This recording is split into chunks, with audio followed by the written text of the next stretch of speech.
ന്യൂനപക്ഷങ്ങളിലെയും ദലിതരിലെയും ദരിദ്രർക്കുള്ള കേന്ദ്ര സർക്കാരിന്റെ ഭവന പദ്ധതിയാണ് ഇന്ദിരാ ആവാസ് യോജന. പദ്ധതി കേരളത്തിൽ നടപ്പാക്കാനാകില്ലെന്ന് തദ്ദേശ സ്വയംഭരണ വകുപ്പ് കേന്ദ്ര സർക്കാരിനെ അറിയിച്ചതാണ് വിവാദമായത്.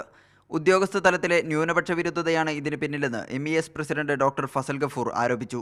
കേരളത്തിൽ ഇപ്പോൾ അടുത്ത കാലത്തായിട്ട് ന്യൂനപക്ഷ വിരുദ്ധമായിട്ടുള്ള പല കാര്യങ്ങളും ഉദ്യോഗസ്ഥ ലെവലിൽ നിന്ന് നടന്നുകൊണ്ടിരിക്കുന്നുണ്ട് എന്നുള്ള ഞങ്ങൾക്ക് എല്ലാവർക്കും അഭിപ്രായം.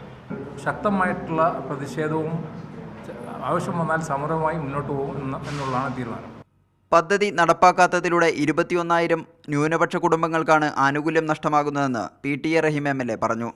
21,000 വീടുകളാണ് ഈ ഒരു വർഷം കേരളത്തിലെ ന്യൂനപക്ഷ വിഭാഗങ്ങൾക്ക് ഇതുമൂലം നഷ്ടപ്പെടുന്നത്. ഏകദേശം അത്ര തന്നെ സെയിം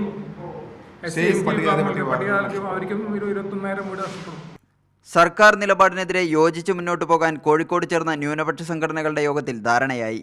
MES, കോൺഗ്രസ് ന്യൂനപക്ഷ cell, INL, Jamaat-e Islami, SKSSF, Sunni വിദ്യാഭ്യാസ board, popular front, MSS, SDPI, welfare party തുടങ്ങിയ സംഘടനകളുടെ പ്രതിനിധികൾ യോഗത്തിൽ പങ്കെടുത്തു. PTA റഹീം MLA ചെയർമാനും ഡോക്ടർ ഫസൽ ഗഫൂർ ജനറൽ കൺവീനറുമായി കമ്മിറ്റി രൂപീകരിച്ചു. ദലിത് സംഘടനാ പ്രതിനിധികളെ കൂടി പങ്കെടുപ്പിച്ച് അടുത്ത 12-ന് വീണ്ടും യോഗം ചേരാനും ധാരണയായി. മീഡിയ 1 കോഴിക്കോട്.